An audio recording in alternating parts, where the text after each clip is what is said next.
la revolución. Ese último año había que hacer unas prácticas empresariales, y para eso debían comprar otro uniforme. Antonia sabía que no había el dinero para ese gasto, porque ya su uniforme de diario estaba completamente gastado, los zapatos estaban rotos y el uniforme de educación física era de una talla mucho menor. Ahora tenía casi 17 años, y cada vez que se lo ponía sentía mucha vergüenza por lo viejo y acabado que estaba. Sin embargo, con el nuevo uniforme tendría que usar además medias veladas, que se dañaban con solo mirarlas. Antonia decidió hablar entonces con varios compañeros, quienes también estaban preocupados por tener que comprar otro uniforme. Unidos hablamos con las directivas, para que el nuevo uniforme no sea obligatorio. Habló primero con unos compañeros de su salón, luego tomó fuerzas y empezó a pasar de salón en salón, y después habló con las directivas, pero a pesar de eso el uniforme fue impuesto. El hecho de que ella hubiera tomado la vocería tuvo en todo caso sus repercusiones, y sin ella pretenderlo pasó a ser la nueva vocera de los estudiantes, la representante estudiantil. En su nuevo papel tenía que hacer parte de algunas reuniones con el consejo directivo, y en esas reuniones Antonia conoció un profesor de Derecho, que también era activo en la Federación de Profesores, y por eso convidó a Antonia a una asociación de estudiantes de secundaria de la ciudad. En principio a ella no le interesó, porque no tenía una buena opinión sobre los profesores que trabajaban en el colegio, ya que la mayoría tenían entre 40 y 60 años y, a pesar de sus avanzadas edades, Antonia sabía que pretendían a algunas de sus compañeras. A Beatriz, por ejemplo, ya varios profesores la habían invitado a salir, pero ella siempre los rechazaba. Pero finalmente decidió como representante estudiantil participar de la asociación. Primero se reunió con dos jóvenes del grupo que tenían un discurso bien aprendido. Hablaban sobre luchar por mejorar la educación, además de los derechos que tenían los ciudadanos, y antes de despedirse de ella la invitaron a una de sus reuniones los sábados por la tarde en el edificio de la Asociación de Profesores. Entonces, ese sábado, Antonia fue a esa primera reunión sin intención de volver, y Mary fue con ella. Además el colegio les ayudaba con los pasajes, porque tenían que ir al centro de la ciudad. Cuando llegaron se sorprendieron al ver la cantidad de jóvenes, porque eran alrededor de 20 adolescentes de diferentes instituciones educativas de la ciudad.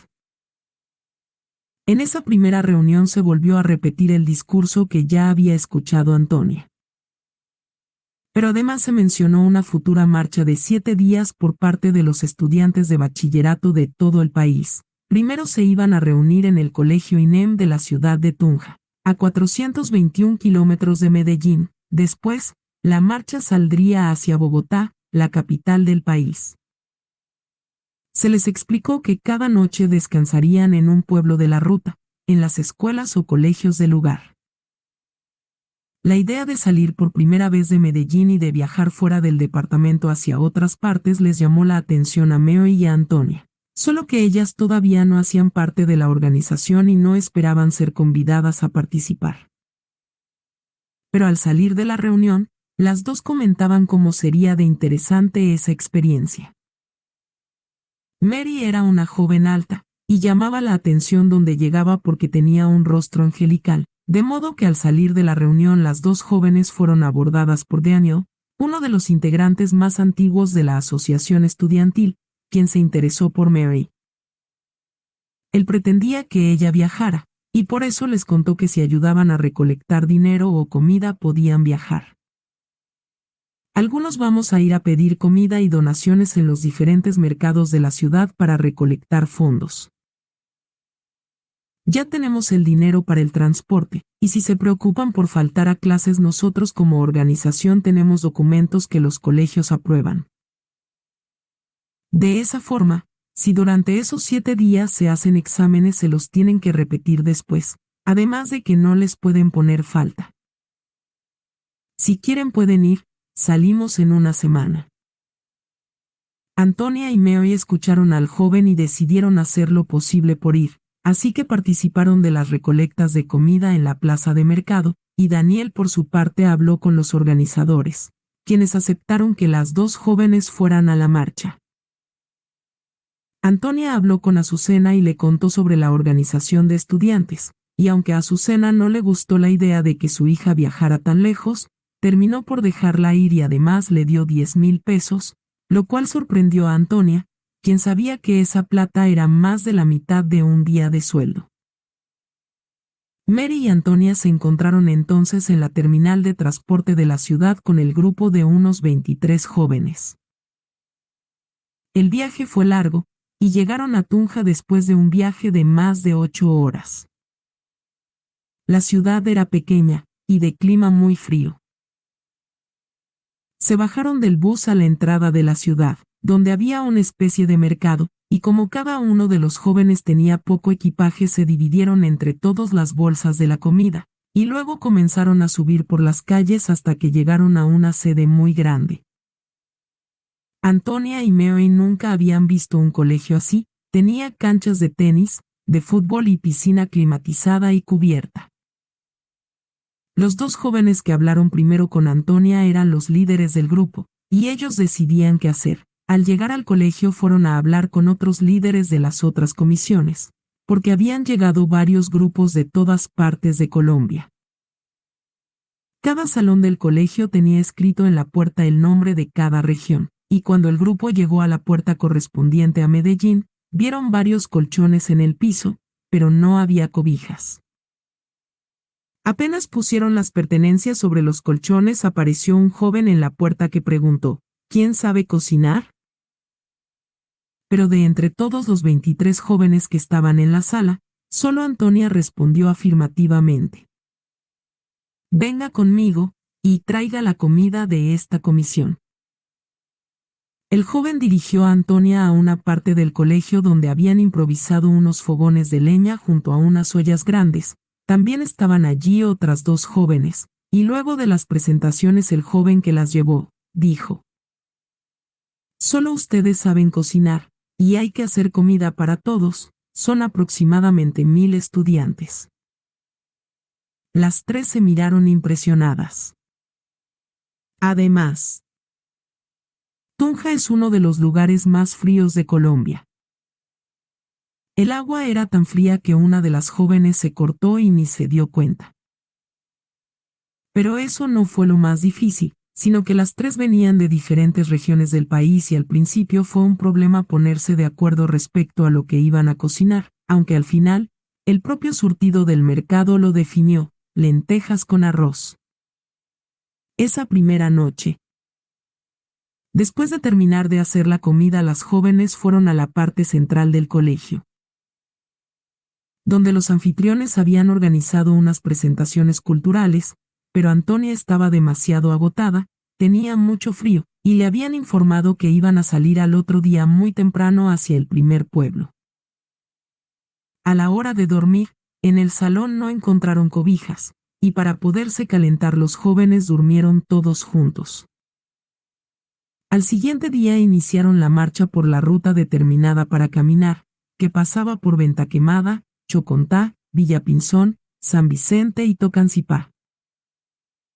En este último sitio tomaban un bus hasta la capital, y cada noche descansaban en la escuela o colegio de los pueblos a los que llegaban. Antonia todavía recordaba lo que había pasado con Gonzalo. A pesar de haber pasado meses, esa experiencia la había hecho ser más desconfiada, y por eso no hablaba con muchas personas. En el trayecto solo observaba a los jóvenes, cada uno tenía un encanto diferente, pero lo que más le llamaba la atención era la diversidad de acentos y de culturas que había en el país. También disfrutaba observar los paisajes y parajes de cada pueblo por donde pasaban. Las hormonas de esos jóvenes estaban a flor de piel, pero Antonia no le prestó atención a ninguno de ellos. Aunque algunos se acercaron con interés, Antonia siempre los dejaba hablando solos. A pesar de estar rodeada por tantas personas, la marcha fue para ella muy solitaria, hasta que conoció a un joven muy simpático que iba en su comitiva. Se llamaba Jacobo. Antonia miraba sus ojos y veía en ellos una cierta inocencia que envidiaba. Además tenía buen humor, y casi siempre estaba contando chistes o haciendo comentarios muy particulares de cualquier situación. Por eso la mayoría del tiempo Antonia caminaba al lado de este joven.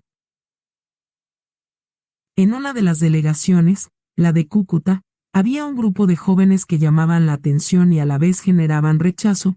Eran 4 muchachos y una chica, todos vestidos de negro. Con el pasar de los días se supo que los 5 jóvenes no estaban interesados en el objetivo de la manifestación, que era luchar por la educación del país, sino que lo que ellos querían era llegar a Bogotá para asistir a un concierto de la agrupación Metálica. Cuando se enteraron de las intenciones de ellos, los líderes de la delegación de Cúcuta los expulsaron, y a partir de entonces ellos dormían y comían como podían. Jacobo era de los pocos que hablaba con ellos, y habló con los líderes de la delegación antioqueña, que terminó por acogerlos. Antonia empezó entonces a hacer amistad con la joven que iba con ellos, quien tenía un nombre muy simpático, Estrella. A Antonia le pareció que la joven era muy valiente, y durante varios trechos de la caminata las dos hablaron de sus vidas. Pero uno de los compañeros de Estrella se interesó por Antonia, un joven bastante siniestro, y eso le daba miedo a ella. Por eso se puso de acuerdo con Jacobo y empezaron a decirle a las demás personas que se habían hecho novios, para que de esa forma la dejaran tranquila. Después de varios días de caminata llegaron a su destino, en Bogotá, y los organizadores de la manifestación instalaron a los jóvenes en un auditorio. El siguiente día era el 1 de mayo de 1999, fecha de conmemoración del Día del Trabajo, y desde temprano los jóvenes salieron a marchar. Antonia no salió, sino que se quedó con la comitiva de la cocina, pero ese día desde que se levantó sentía algo en su interior. Habló con Mary sobre su presentimiento, pero no consiguió convencerla de que se quedara. En el auditorio se quedaron pocas personas, y todos comentaban que ese era el día de la gran marcha, aunque Antonia no captaba la magnitud de esa frase. En la Plaza de Bolívar se reunió una gran concentración de estudiantes de colegios y de universidades de todo el país, pero a Antonia nada de eso le importaba, ya que lo que ella quería era conocer Bogotá, y por el momento solo conocía el auditorio y la cocina de ese recinto. De un momento a otro empezaron a llegar varios jóvenes gritando y asustados, algunos con la boca reventada, otros con la cabeza abierta, y otros más ahogados por los gases lacrimógenos con que la policía había recibido la manifestación de estudiantes.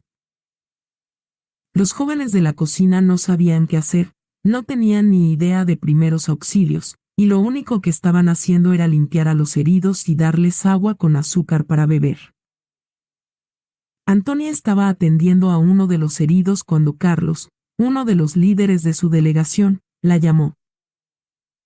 «Antonia, traiga sus cosas y venga, rápido», le dijo. En ese momento, ella se sorprendió al ver el miedo en la cara de ese joven, pero solo se le ocurrió preguntarle por Mary. «No sé nada de los demás», respondió muy agobiado, y continuó. «Vi cómo a algunos se los estaba llevando la policía, por eso nos tenemos que ir, pero ya», gritó ansioso. Pensaba que todo lo que estábamos haciendo era algo legal, hasta los medios de comunicación nos acompañaron por el recorrido, dijo Antonia. Entonces los jóvenes que estaban en el recinto salieron detrás de Carlos. Ninguno sabía para dónde los estaban llevando. Él solo les decía a todos por dónde caminar. La paranoia del joven era perceptible. Miraba todo el tiempo para atrás y preguntaba en todo momento, ¿nos estarán persiguiendo? ¿Esos serán policías? Esas preguntas los asustaban a todos cada vez más. Pero de pronto, el miedo comenzó a transformarse en tranquilidad para Antonia, porque por fin estaba caminando por la ciudad y estaba conociendo un poco. Iban por las calles del centro histórico de la ciudad, donde la arquitectura era muy diferente, toda una mezcla entre edificios nuevos y viejos. Luego aumentaron las construcciones antiguas y coloniales. Estaban en el barrio de la Candelaria, un lugar de calles estrechas y casonas antiguas coloniales. Carlos se encontró con Erika, otra líder de la delegación, quien estaba en la puerta de una de esas casonas esperándolos, con sus ojos muy rojos por los gases lacrimógenos, además de que se quejaba de los golpes que la policía le había dado. «Aquí nos vamos a quedar por hoy», dijo Erika. La casona era un viejo hotel. En su centro tenía un jardín impresionante con materas y plantas colgando por todos los rincones, y Antonia sintió un aroma a pan caliente y chocolate. Erika les pidió firmar un libro en la recepción. Luego todos subieron al tercer piso por unas escaleras de madera que se veían muy antiguas, pero muy bien conservadas. Entraron a uno de los cuartos, donde había varias camas. Todos se sentaron y Erika empezó a contar lo sucedido en la Plaza de Bolívar. La marcha de estudiantes de secundaria entró a la plaza por un extremo, pero luego comenzó a sentirse el sonido de los gritos y canciones de los estudiantes universitarios, quienes estaban a unas pocas cuadras de la plaza. Luego ellos fueron apareciendo, y junto con ellos venía la marcha de los trabajadores y profesores, pero cuando todos estuvimos en la plaza fuimos cercados por la policía. Erika tomó un poco de aire y continuó relatando. Los policías comenzaron a disparar gases lacrimógenos, y cuando empezó a llegar el humo los compañeros de la delegación se dispersaron sin poder respirar. Luego llegaron las tanquetas a disparar agua, y en la confusión comenzamos a correr sin rumbo. Yo no sabía dónde estaban los otros. Pero a los que peor les fue es a los compañeros que no conocían la ciudad, porque no sabían cómo regresar al auditorio, y cuando intenté buscar a algunos entre la multitud, observé cómo nuestros compañeros eran subidos a la tanqueta. Erika fue interrumpida por Antonia. ¿Y Mary estaba entre esos compañeros? Erika era estudiante del mismo colegio que Daniel, estaba muy enamorada de él, y cuando vio el interés de Daniel por Mary le cogió mucha rabia a la joven, tanta, que la vio en la multitud y vio que estaba sola y confundida, pero no se acercó a socorrerla. No, no la vi, le respondió bruscamente a Antonia. Pero tranquila, Antonia, que ella estaba con Daniel y él conoce esta ciudad como la palma de la mano, dijo Carlos. ¿Y quién paga este hotel? Porque yo no tengo un peso, dijo otro de los jóvenes. Los organizadores de la manifestación, respondió Erika. Ella llevaba 3 años en la organización, había entrado porque su mamá era profesora y su papá abogado. Era una joven delgada de pelo corto y muy negro, pero lo que más la caracterizaba era su carácter fuerte, aunque a muchos les parecía mandona. Ya era mayor para estar en el colegio, pero continuaba perdiendo el último año porque no sabía si entrar a la universidad o tomar otro rumbo. Esa noche, además de fría por el clima de Bogotá, también fue muy silenciosa, ya que no sabían dónde estaba la mayoría de los compañeros, ni tampoco sabían cómo iban a hacer para regresar a la ciudad. Erika y Carlos estaban muy asustados, y cuando amaneció realizaron una lista con los nombres de los jóvenes que estaban en el hotel. Ustedes nos van a esperar aquí, pueden pedir desayuno que eso lo pagan los organizadores, y mientras tanto nosotros vamos a volver al auditorio para ver si hay alguien más y traerlos. Se demoraron aproximadamente unas 2 horas, lo que para todos fue una eternidad, mientras algunos lucubraban qué les había pasado a los detenidos. Otros decían que algunos jóvenes desaparecían en manos de la policía y no se los volvía a ver. Antonia estaba muy asustada, porque no había pensado en ese escenario. Para ella ese viaje solo tenía como objetivo conocer lugares nuevos. Luego se escuchó un alboroto en el hotel, y cuando se asomaron se dieron cuenta de que la mayoría de los compañeros de la delegación había llegado, y se podía ver entre ellos una camaradería indescriptible. La alegría era inmensa, y todos se abrazaban. Cada uno tenía una historia para contar. Algunos se bañaron. porque habían pasado la noche en la cárcel. Otros contaban lo que les había pasado el día anterior.